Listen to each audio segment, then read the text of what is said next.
अस्सलाम वालेकुम व्यूअर्स। इस वीडियो में हम स्टार्ट करने लगे स्टैट के चैप्टर नंबर 14 का क्वेश्चन नंबर 14.26। यहाँ से हमारे थर्ड टॉपिक डिस्ट्रीब्यूशंस के क्वेश्चन स्टार्ट होते हैं। यानी उसने हमें क्वेश्चन में डिस्ट्रीब्यूशन का बोला होगा कि सैम्पलिंग डिस्ट्रीब्यूशन ड्रॉ करें या mean and standard deviation of this distribution, यानी कि mean and standard deviation find करें ऑफ दिस डिस्ट्रीब्यूशन से मीन और स्टैंडर्ड डेविएशन फाइंड करें।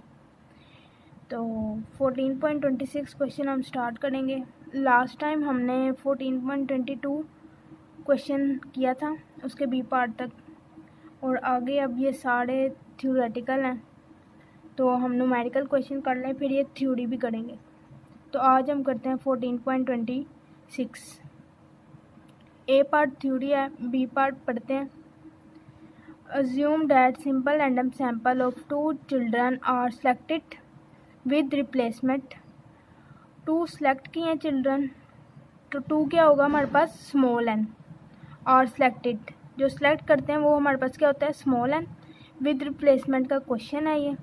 From a population of 5 children with age 5, हमारे पास ये क्या है कैपिटल एन, और ये एजेस उसकी बताई हुई हैं 4, 5, 6, 7 एंड 8। ये कैपिटल एन हमारे पास कैसे आता है, ये जो डिजिट जितने दिए होते हैं ना 1 2 3 4 5, तो इसलिए कैपिटल एन हमारे पास 5 है। Let X be the age of any child, find the following. Find करने को उसने हमें ये 2 पार्ट दिए हैं।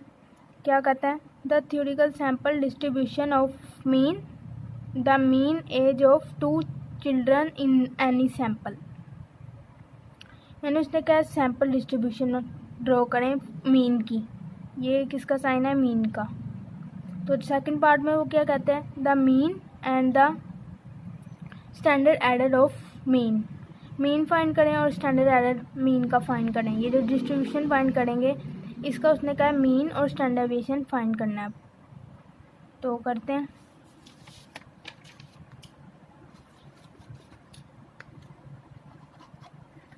ये उसने हमें स्मॉल एन दिया हुआ था, 2 चाइल्ड सेलेक्ट करें तो इसलिए स्मॉल एन यानी सैम्पल साइज हमारे पास 2 आया।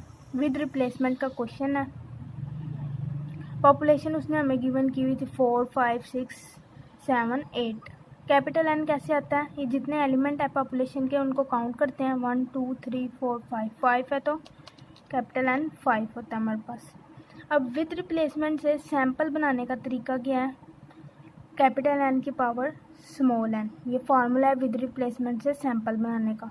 तो कैपिटल एन है हमारे पास 5, स्मॉल एन है हमारे पास 2, तो इसको सॉल्व किया तो क्या आंसर आया 25। तो इससे हमें क्या पता चलता है कि 25 हमारे पास टोटल सैम्पल बनेंगे। तो हमने सीरियल नंबर का एक कॉलम बनाना है, उसके अंदर काउंटिंग लिख लेनी है 1 से 25 तक। क्योंकि 25 हमारे पास सैम्पल बनेंगे। तो लिख लेते हैं हम सीरियल नंबर में काउंटिंग सारी 25 तक। हमने काउंटिंग लिख ली है 25 तक। तो अब हमने जो सैम्पल्स ड्रॉ करने हैं तो वो कैसे ड्रॉ होंगे, इसके लिए हमने ये जो सैम्पल आए हैं जिसके हमने जितने ड्रॉ करने हैं 25 है, इस 25 को हमने डिवाइड करना है कैपिटल एन से। कैपिटल एन से डिवाइड करेंगे तो क्या आएगा,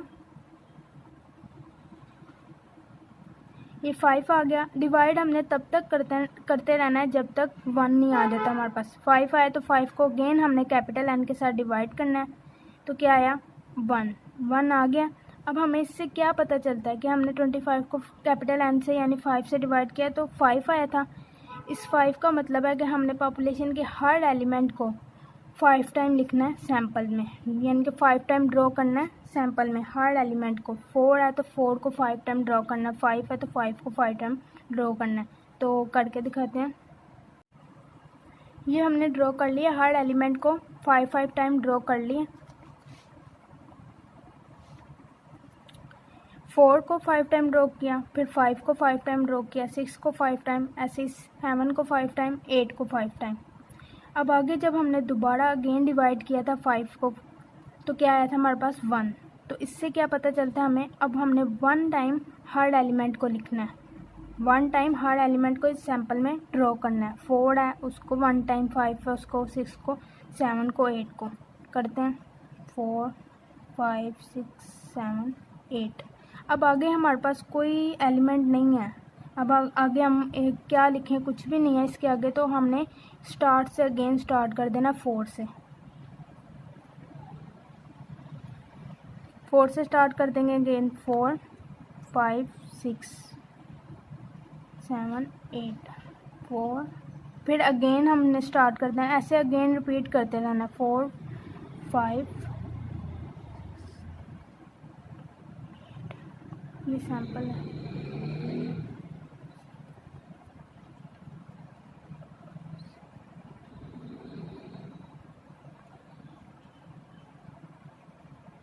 ये हमारे पास 25 सैम्पल ड्रॉ हो गए। जब 1 आ जाए यानी अब आगे कोई सैम्पल ड्रॉ नहीं हो सकता। ये हमारे पास 2 लाइंस ड्रॉ हुई हैं, 2 लाइन्स ड्रॉ हुई हैं हमारे पास, यहाँ से यहाँ गई है ये लाइन।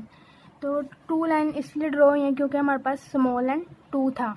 अगर 3 होता तो इसकी 3 लाइन्स ड्रॉ होनी थी सैम्पल्स में। तो सैम्पल तो हमारे पास बन गए विद रिप्लेसमेंट से, लेकिन उसने आगे हमें क्वेश्चन में क्या बोला हुआ है, मीन का। उसने क्वेश्चन में हमें आगे फर्स्ट पार्ट में क्या बोला हुआ है, सैम्पल डिस्ट्रीब्यूशन ऑफ मीन। तो अब हमने इसका मीन फाइंड करना है। इसके लिए हम ये एक और कॉलम ड्रॉ करेंगे मीन का।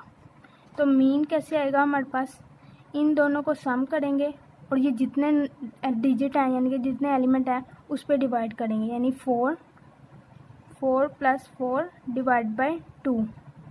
तो क्या आएगा हमारे पास 4। तो इसी तरह इन दोनों को सम करेंगे और 2 पे डिवाइड करेंगे, इसी तरह इन दोनों को सम करेंगे 2 पे डिवाइड करेंगे, हमारे पास ये मीन का कॉलम बन जाएगा। तो ड्रॉ करते हैं।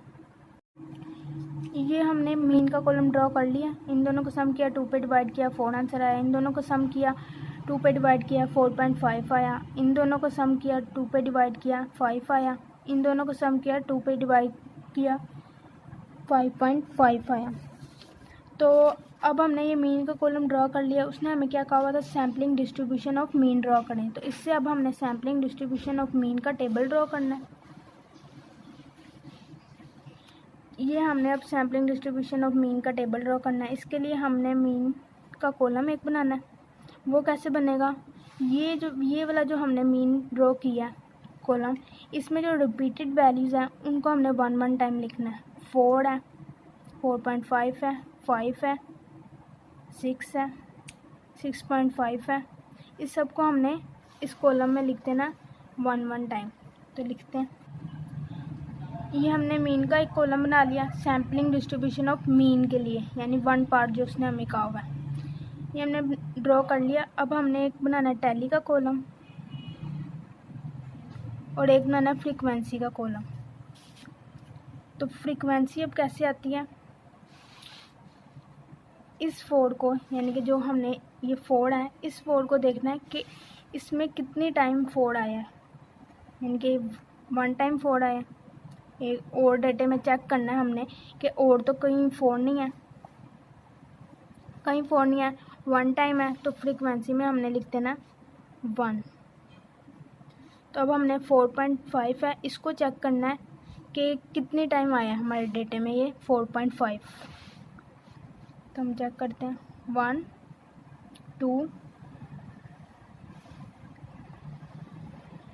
2 टाइम आया 4.5, तो हमने 2 लिख देना।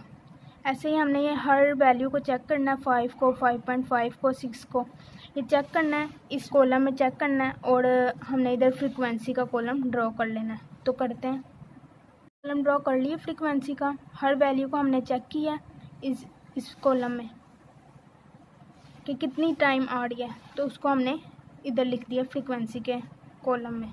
अब हमने टैली बनानी है। फ्रीक्वेंसी 1 है तो 1 लाइन ड्रॉ करेंगे, फ्रीक्वेंसी इसकी 2 है तो 2 लाइन ड्रॉ करेंगे, 3 है तो 3 लाइन ड्रॉ करेंगे, 4 है तो 4 लाइन। अब ये 5 है तो 5 के टाइम 5 लाइन्स नहीं 4 लाइन ड्रॉ करके हमने इसके ऊपर एक ड्रॉ कर देनी, ये 5 होगी, ये 3 2 एंड 1। अब उसने हमें डिस्ट्रीब्यूशन बनाने का कहा था, वो डिस्ट्रीब्यूशन तो हमने ड्रॉ कर ली, लेकिन आगे उसने हमें सेकंड पार्ट में उसने हमें कहा हुआ था mean and the standard error find करें। तो मीन का पहले हम फार्मूला देख लेते हैं क्या होता है। मीन का फार्मूला होता है mu X bar is equal to sigma F X divide by sigma F. ये एक्स बार इसलिए आया क्योंकि हम डिस्ट्रीब्यूशन मीन की बना रहे हैं, तो इसलिए एक्स बार सिग्मा एक्स बार आएगा।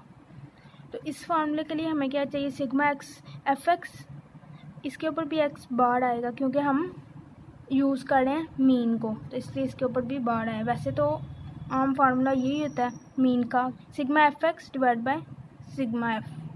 तो अभी हम ये मीन की डिस्ट्रीब्यूशन से ड्रॉ कर रहे हैं, तो फार्मूले में भी एक्स बार आएगा। तो अभी इसके लिए हमें चाहिए एफ एक्स का कॉलम, तो वो हम ड्रॉ करते हैं एफ एक्स का कॉलम। और नीचे के चाहिए सम एफ यानी कि सिग्मा एफ, तो इसको हम टोटल कर लेंगे और ये कॉलम ड्रॉ करेंगे। ये कॉलम कैसे ड्रॉ होगा, ये एफ एक्स की वैल्यू मल्टीप्लाई एफ़ की वैल्यू करेंगे तो हमारे पास ये कॉलम ड्रॉ हो जाएगा। 4 × 1 4 आंसर आया। अब अगेन इसको 4.5 को 2 से मल्टीप्लाई करेंगे तो हमारे पास आंसर आएगा 9। ऐसे ही हमने ये सारा कॉलम ड्रॉ कर लेना है। इसको हम सम करेंगे लास्ट में और इसको हम सम करेंगे तो हमारे पास इन दोनों की वैल्यूज़ आ जाएंगी। तो करते हैं हम, ये हमने ड्रॉ कर लिया एफ एक्स का कॉलम, एफ एक्स बार का कॉलम ड्रॉ कर लिया। इसको सम किया, एफ़ को सम किया तो हमारे पास आया 25 एंड 150। तो हमने सिंपल इसकी वैल्यूज़ को पुट करना फार्मूले में। 150 है इसकी वैल्यू और एफ़ का सम क्या है 25। तो इसको सोल्व किया तो हमारे पास आया 6। हमारे पास मीन का आंसर आ गया 6। तो अब उसने हमें स्टैंडर्ड एरर का भी बोला हुआ, तो स्टैंडर्ड एरर का फार्मूला क्या होता है, sigma x bar is equal to sigma F x bar की स्क्वायर, एक्स बार की स्क्वायर आएगा खाली, एफ की नहीं आएगा, divide by sigma F minus bracket sigma F x bar divide by sigma F whole square और whole under root इसके लगाएंगे तो हमारे पास ये स्टैंडर्ड एरर का फार्मूला है। तो हमारे पास सिग्मा एफ भी है, सिग्मा एफ एक्स बार भी है, सिग्मा एफ भी है। तो हमें अब क्या चाहिए, सिग्मा एफ एक्स बार की स्क्वायर। तो ये वाला कॉलम अब हमने ड्रॉ करना है। इसके लिए हम ड्रॉ करते हैं कॉलम एफ एक्स बार की स्क्वायर। हमने एक्स बार की वैल्यू का स्क्वायर लेना है और मल्टीप्लाई कर देना है एफ से। इसका स्क्वायर लिया तो हमारे पास आया 16, तो हमने इसको एफ से मल्टीप्लाई किया तो हमारे पास आया 16 आंसर। अब हमने इसका स्क्वायर लेना है और मल्टीप्लाई करना है एफ़ की वैल्यू से, तो हमारे पास आएगा 40.5। अगेन हमने 5 का स्क्वायर लेना है और एफ़ की वैल्यू से मल्टीप्लाई कर देना है तो हमारे पास ये कॉलम ऐसे ड्रॉ हो जाएगा। सब वैल्यूज़ का पहले एक्स का स्क्वायर लेंगे एक्स बार का और देन मल्टीप्लाई करेंगे एफ़ के साथ, तो हमारे पास ये कॉलम ड्रॉ हो जाएगा। तो करते हैं, हमने ये एफ एक्स बार स्क्वायर का कॉलम ड्रॉ कर लिया। हमारे पास ये सारी वैल्यूज़ आ गई थी और हमने इसका सम कर लिया। 925 सम आया। तो सिंपल हम इसकी वैल्यूज़ को हमने फार्मूले में पुट करना है, स्टैंडर्ड एरर के फार्मूले में, इस फार्मूले में, और आंसर हमारा स्टैंडर्ड एरर का आंसर आ जाएगा। तो हम फार्मूले में वैल्यूज़ पुट करते हैं। इसकी वैल्यूज़ आई थी 925 डिवाइड बाय सिग्मा एफ का आंसर आया था टोटल यानी सम आया था 25 और इसको हमने सोल्व किया हुआ ऑलरेडी ये ऊपर। तो इसकी वैल्यू क्या आई थी 6 आई थी, तो हम इसका स्क्वायर ले लेते हैं। इसको हमने सोल्व किया तो हमारे पास आया 37 माइनस इसको स्क्वायर किया तो हमारे पास आया 36 अंडर रूट। तो हमारे पास आंसर आया 1 का अंडर रूट किया तो आंसर 1 नहीं आता। तो हमारे पास ये मीन का आंसर भी आ गया, स्टैंडर्ड एरर ऑफ मीन का भी आंसर आ गया। तो उसने क्वेश्चन में हमें यही पूछा हुआ था। ये हमने क्वेश्चन हमारा ये यहाँ कंप्लीट हो गया विद रिप्लेसमेंट से। ये क्वेश्चन था विद रिप्लेसमेंट का, तो हमारा क्वेश्चन ये इधर कंप्लीट होता है। सैंपल हमने ड्रॉ किए पहले, फिर मीन डिस्ट्रीब्यूशन फाइंड करनी थी, तो इसलिए हमने मीन का कॉलम ड्रॉ किया, फिर मीन डिस्ट्रीब्यूशन का टेबल ड्रॉ किया, फिर आगे हमने फॉर्मूले यूज़ किया और उसकी वैल्यूज पुट करके उसकी आंसर फाइंड कर लिया। अगर आपको मेरी ये वीडियो पसंद आई है तो चैनल को लाइक, सब्सक्राइब एंड शेयर करें।